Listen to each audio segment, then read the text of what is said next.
Helen, can you hear me? Yes, I can. Okay, so my mute button disappeared, so now I know I'm on, so I'm going off. All right. Welcome, everyone. My name is Helen Jung, and I'd like to welcome you to our College Place Middle School Edmonds e-learning community forum to address some capacity issues in other buildings that impact both schools. So to launch us into our community forum, here is our superintendent, Dr. Gustavo Balderas.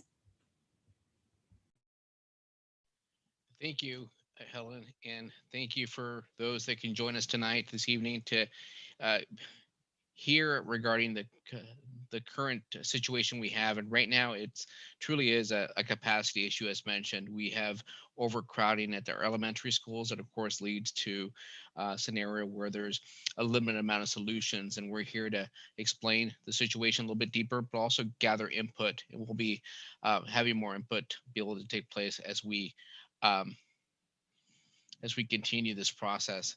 And I'm going to just say something in Spanish for people that may need translation, que vamos a tener una persona para escuchar en español, pero todavía no llega. Cuando llegue, la persona va a estar un botón abajo de la pantalla para escuchar en español. Just stated that our translator is not here yet, but they're on their way, and there will be a button at the bottom for translation. I'd like to do a land acknowledgement, if I could.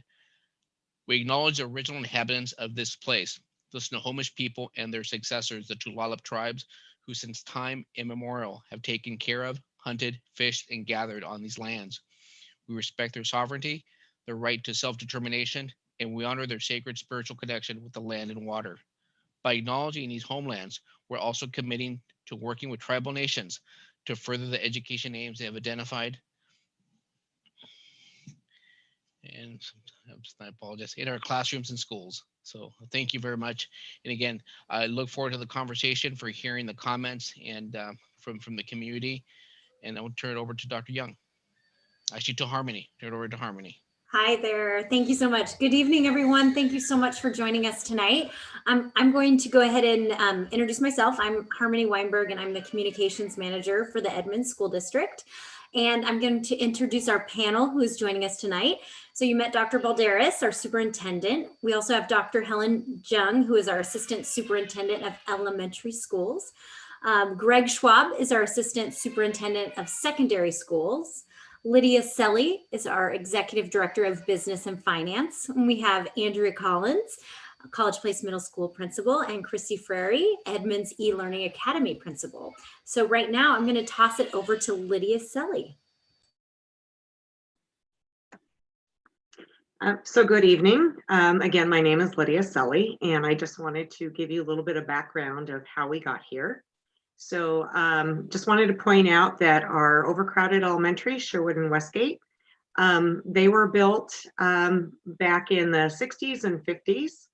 And at that time that they were built, the population was considerably lower. We've gone from about 2,000 total population in 1950 to just over 42,000 some 70 years later. So another reason that we're dealing with overcrowding is that prior to about 13-14 school year, many school districts had just half-day kindergarten in a few full-day options. And then the state of Washington asked that we all transition to full-day kindergarten for all, which we have done, which is very exciting. But at the same time, that increased the number of classrooms that we needed, because instead of one classroom serving an AM PM kindergarten, now we need two classrooms for the same group of kids. We also, another goal from the Office of Superintendent of Public Instruction is to lower our class sizes in grades K through 3, which we are also working towards, but that also increases the need for more classroom spaces. And then just wanted to point out that overcrowding is not just about classroom space, it's also about all the infrastructure that's required in a school, and that's spaces such as gyms and places to eat and restrooms and playgrounds and parking and traffic mitigation. if we don't mitigate those issues, it can lead to some safety issues that we have to work on.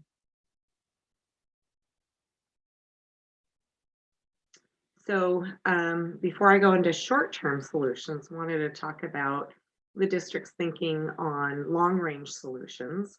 So prior to February of 2020, which is when we put a bond measure on the ballot, about 2 years before that, we got a group of parents and community members and staff and central office and principals to look at the whole entire district and evaluate all our structures, and we had a report done on enrollment. So at that time, we determined, based on our demographer, that enrollment, particularly in grades K through 6, was going to increase over the next decade. And we already have some capacity issues at most of our elementary schools. So the long-term solution to elementary growth was to transition from a K-6 model to a K-5 model, and then build a 5th middle school in order to move 6th graders to the current middle school. So we would have a 3-year middle school program instead of a 7-8 middle school program. We also have some property near Linwood High School where we plan on building a new elementary someday. And as a result of those items, we would draw boundaries as appropriate. Unfortunately, the 2020 bond measure was not successful. Even if it had been successful, we realized that it would take several years before we could go to that middle school model. And we knew that Sherwood and Westgate needed relief much sooner than that. And one thing else I want to point out is former Woodway Elementary, while it is a site that we are considering for next fall, we're not considering it for a K-6 elementary school because it would need capital funds. They weren't part of the 2020 bond measure. The districts identified about $1.7 million worth of projects. We put $600 million on the bond, and former Woodway was not one of the ones that made it in this first cycle.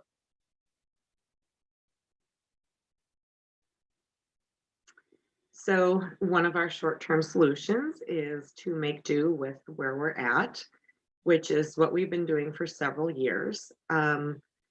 What happens is we do all sorts of space mitigation, and we've pretty much done all of the space mitigation efforts that we can come up with. At Sherwood specifically, we have classrooms that are doubled up. So 2 teachers are sharing a classroom.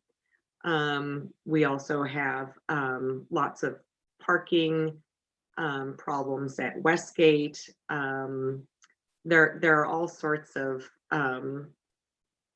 issues that don't always occur in an elementary school. For instance, one of our schools has their band program in the library, just from a lack of space.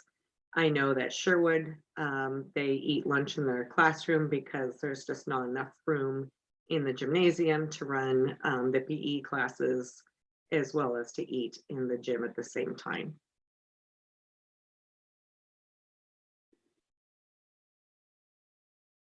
So another option that we've looked at is adjusting elementary boundaries. Currently, our district is at 107% capacity of our available elementary space. So there aren't really very many elementaries that we could send students to that have space. So Edmonds Elementary, even though it's going to grow over the next decade, it's got about space for about 30 students. We could maybe move 15 from Westgate and 15 from Sherwood. At the same time, in order to really alleviate their overcrowding, we need to move about 80 students out of each elementary school. So 30 is very disruptive and really won't alleviate their problems.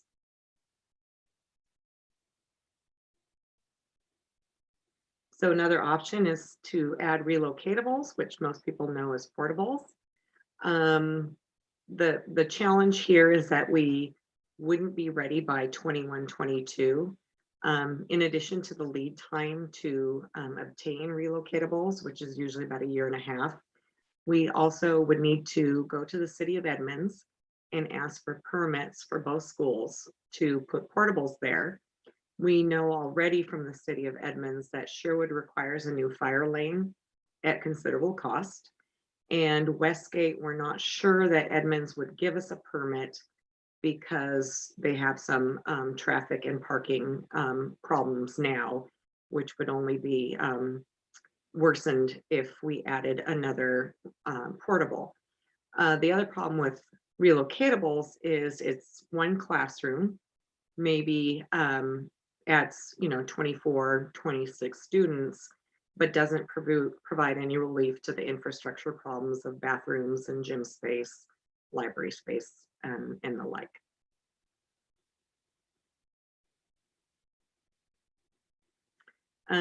One short-term option, this is usually the very last option that a district considers. And if a district has no facilities available, we can look to leasing from other community partners. But because we do have facilities available, we're not going to consider this option at this time.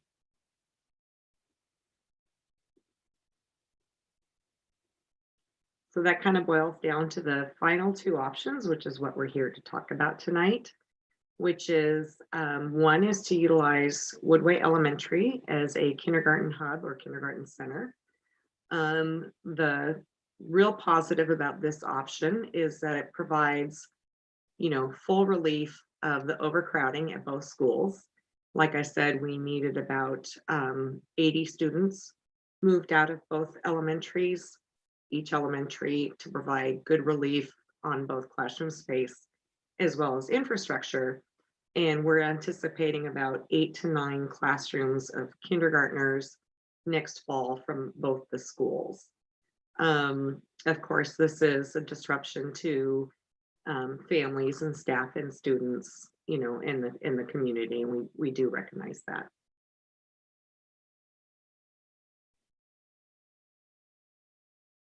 And the other option is move the high end of the grade band to a different school. Similar to kindergarten, this allows relief at both classrooms and infrastructure. In this particular model, we see moving about 4 to 5 sixth grade classrooms between the two schools. So it's not quite as robust as the 8 to 9 kindergarten classrooms, but certainly does provide more relief than the first 3 options. We also spent about 2 years, which Dr. Schwab will talk about, working on, what is the middle school program going to look like someday in the future? What's the best for kids? And this option does provide some progress towards 6-8 middle school. As you're all here tonight, the biggest con is that Edmonds eLearning Academy would need to be moved because of space. And then again, I talked about how there's 4 or 5 classrooms of 6th graders compared to 8, 9 classrooms of kinders. And with that, I'm going to turn it over back to Dr. Young. Thank you, Lydia. So I want to talk about what could a kindergarten hub is and what it could be. And we haven't decided anything on what to call it. It could be a kindergarten hub. It could be an early learning center. We're just calling it a hub for now. But in the beginning, it was not an option considered as part of the 2020 Capital Bond and Facilities Review at all. So this was not something that was discussed prior to considering the capacity issues at both the elementary schools. And there's some implications to creating a new culture. When you have a certain grade level in a different building, of course, we cannot replicate Sherwood or Westgate. So that means a new school culture would have to be created. And that takes time, planning, and a lot of professional learning. But it can be accomplished for fall 2021. And we would really like to mitigate for the capacity issues by next fall, because it's just not fair to kids and our families. Kids should not be limited in their learning, and teachers should not be limited in their teaching because of space. And so we're trying to mitigate for this as soon as possible. And because it would mean that kindergarten, teachers would move to another building, yes, new culture and all of that would have to be created, and that takes time and a lot of planning. At the same time, the curriculum would be the same.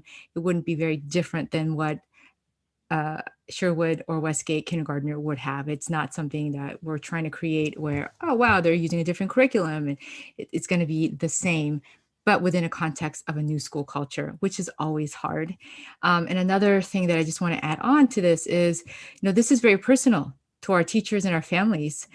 It's not easy to, have kindergartners move to another school, and it's not easy either way. Sixth graders moving, to another building either. So there's a lot of transition issues here.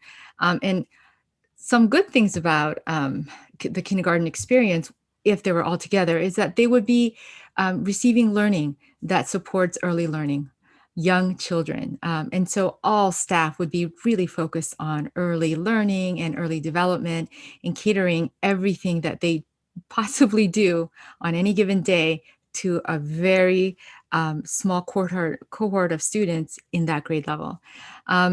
Additional physical space and increased focus would provide opportunities for innovative ideas. I think it'll give this new building a new culture, as well as different ways of meeting the needs of our early learners. And as we all know, early learning is super important. We want to ensure that our kindergartners are successful in first grade and second grade and all the way through their elementary experience. And so there's always pros and cons to this, but it was never an idea that was on the table as the 2020 Capital Bond and Facilities Review was happening. Just wanted to make sure that people understood that. I'm going to toss it to Greg to talk about sixth grade. Good evening and thank you. And again, my name is Greg Schwab, and Assistant Superintendent for Secondary Schools.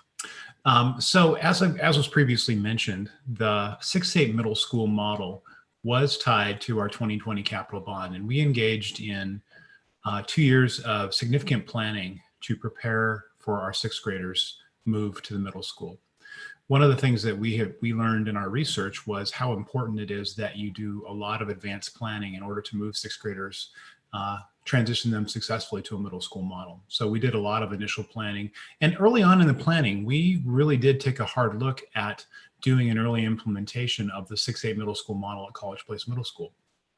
As we know, College Place Middle School is our smallest middle school. And one of the things we were trying to do was to help address the space issues then that were happening and are still happening at Westgate and Sherwood, but also wanting to support the growth of College Place Middle School as a campus. And we felt one of the ways that we could do that would be to move sixth graders to the middle school and begin an early implementation. The other thing we know, has been previously mentioned, is that in moving sixth graders to middle school, it will have a downstream impact on our e-learning program, which is a program that serves several hundred students in our school district. And we would need to find a new location for e-learning in order to create the classroom space needed to move sixth graders to the middle school. And as I mentioned earlier, we know that any plan to move sixth graders from elementary to middle school will require planning and professional development, along with the time to build the model, which I think in this situation is more time than we have right now to prepare for a move in the fall of 2021. One of the things that is important in doing 6-8 middle school is that we do it right. And we know there are a lot of really solid educational reasons why moving sixth graders to the middle school makes a lot of sense.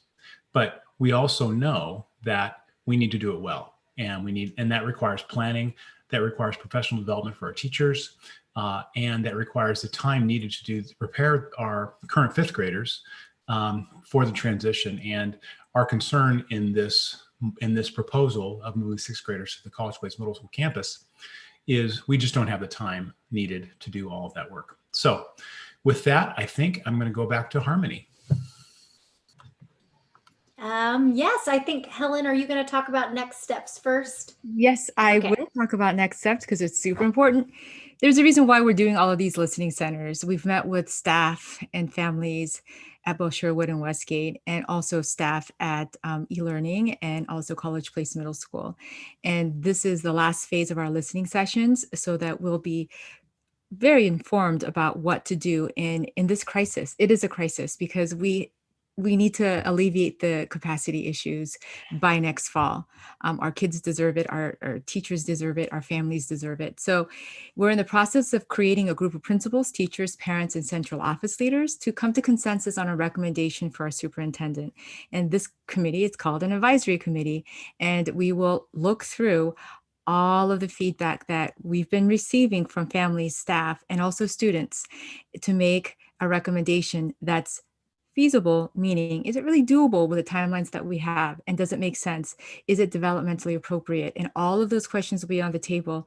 And we would love to have a committee to build consensus. And this is the task that our superintendent has given us.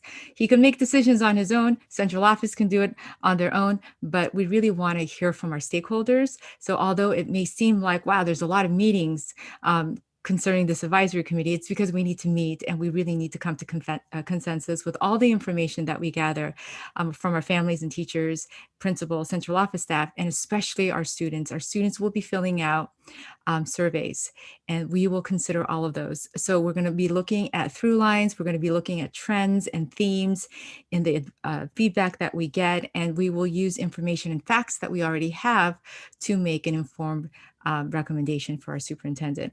Now, the second step after we make a decision, and the decision is between two things. Is it going to be kindergartners moving to a center, whether it's called a hub or a school? We haven't gone that far yet. Or will it be sixth graders going, our fifth graders, current fifth graders going to middle school? So EEA has to bargain the impact of this decision because it does impact teacher assignment, certification issues, moving and all of that.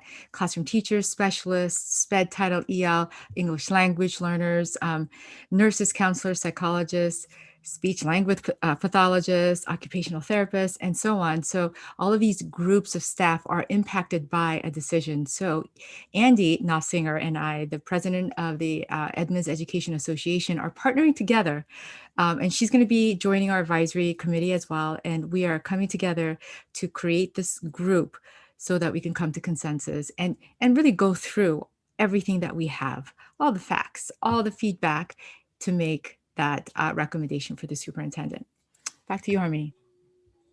All right, thank you so much. And then just want to let everyone know that there is a Google form that we're asking staff and families to fill out, and your principals will be emailing that out tomorrow. And that also includes the student survey that will go out tomorrow to our students. So we really encourage you to fill it out.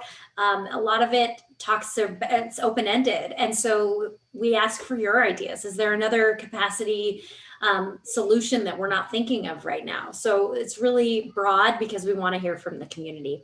And speaking of hearing from the community, we have one question so far, but I really want to encourage all of our attendees out there, if you have questions, please put them in the chat. This time is yours. We are here to answer as many questions as we can get to during this time. So our first question is, how can we sign up to be a part of the advisory committee if we are interested? Helen, you want to take that one? Thanks, Harmony. So if you're interested, if you're a parent or guardian, if you're interested, please email your principal in your prospective schools, Ms. Christy Ferry or Andrea Collins, and they'll make sure that they forward your names to me, and we will reach out to you for our first meeting coming up fairly soon. Thank you, Helen. So I don't see any more questions. So that must mean that this presentation just answered all of those questions that folks had, which is okay. So Helen, I'm going to toss it. Oh, wait, maybe we got one. Okay, they're going to start coming in. Okay. Is moving the sixth graders to College Place Middle only for Sherwood and Westgate? Helen, you want to take that one, or Greg? Yeah, at this time, it's really, this is to address the space issues at Sherwood and Westgate. Thanks, Greg. Andrea, this one is from someone in your community, and they want to know, how does Principal Collins think that these changes will impact College Place Middle? I'm assuming if sixth graders were to come to your campus. Sure, absolutely. It's a welcome change. I'm excited to welcome new students to our campus, and all the research that goes beyond our borders of our neighborhood schools. There's a lot of other models that are also facilitating the 6, 7, 8. So I enjoy welcoming new students to our campus, and I'm looking forward to a positive change to build a broader community. Thank you, Andrea. I might add too that among the reasons why a 6A middle school is such a positive move is that it provides an additional year to build community in a middle school. I think one of the challenges that our middle school principals would tell you is how difficult it is in a 2-year school to really build community. You have one class that's coming and one class that's going every year. So adding that 3rd year really does provide additional time to build community in a school. And it also is another year to prepare 6th graders for the ultimate transition to high school, so it gives them another year in a more of a high school-like environment of a middle school where they're having an experience of changing classes more frequently. They get to experience electives.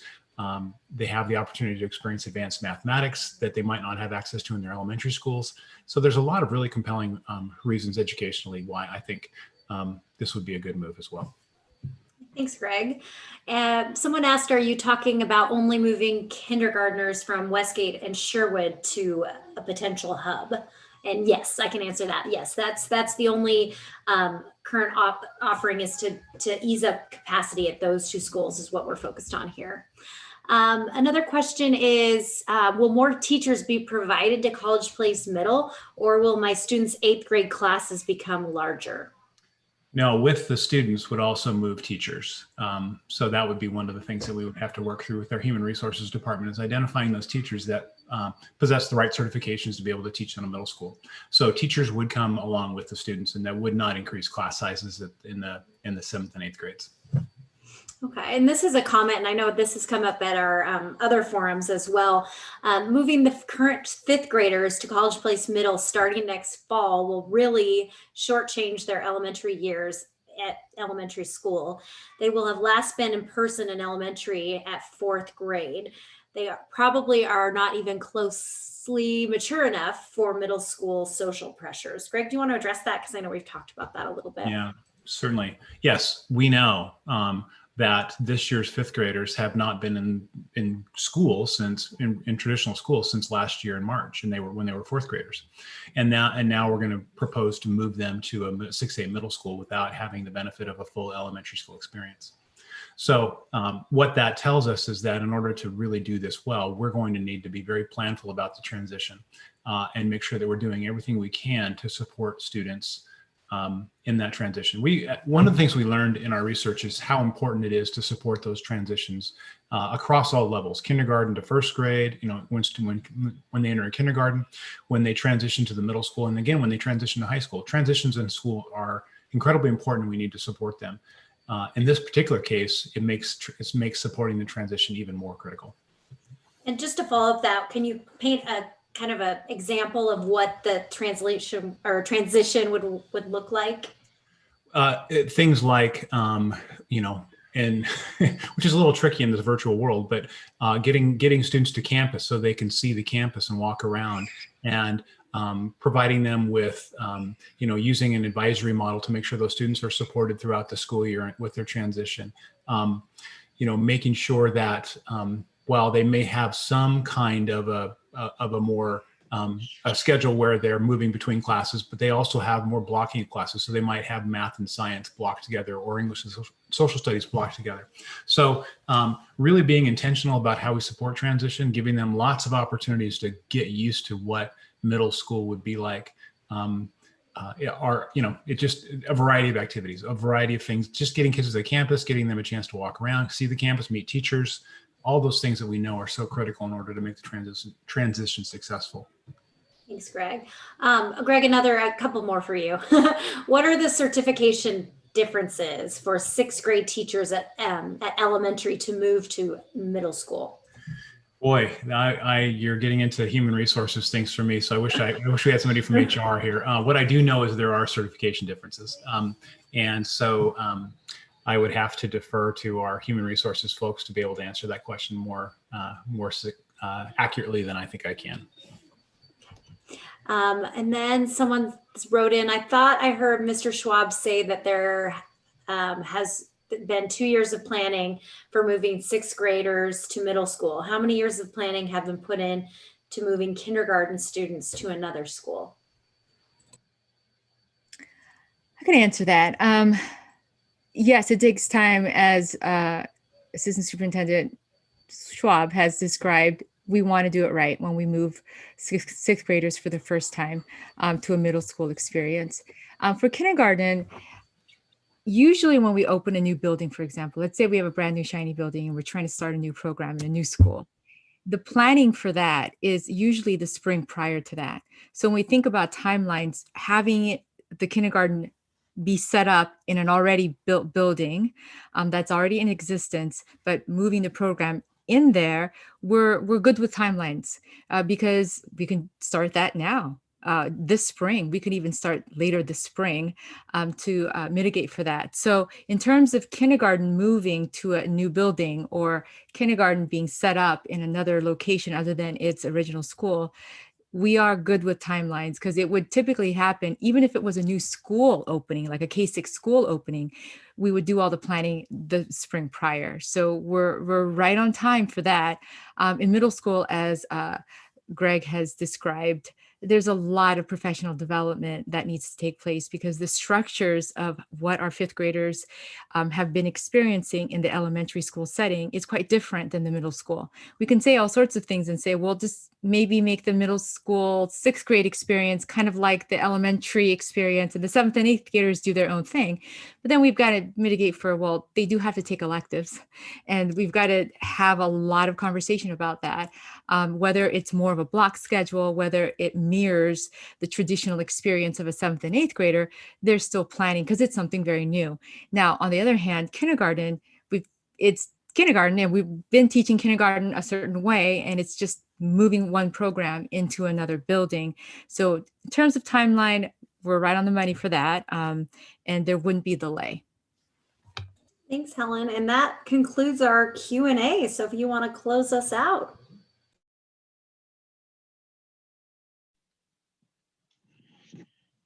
So thank you for coming tonight. And again, I know this is one meeting. We'll have others in terms of the advisory, but other meetings as well to gather more information. We just appreciate everybody's input. And again, can't wait to get the advisory started to be able to really dig a little deeper in terms of finding a solution that's doable for all. I know at the end of the day, the bigger picture issue is that we need more space at the elementary level. And I know that's a larger conversation because it involves all the elementary schools.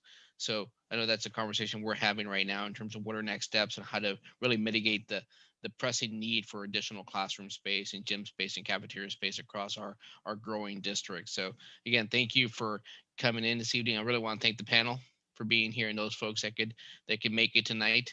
So I know this is being recorded as well. So thank you so much all for being on. Thank you. Turn it over back to Dr. Young. Thank you so much. And please, if you're interested in joining our advisory committee, please contact your school principal and we'll make sure that you have a space at the table for discussions. Thank you again and have a good night.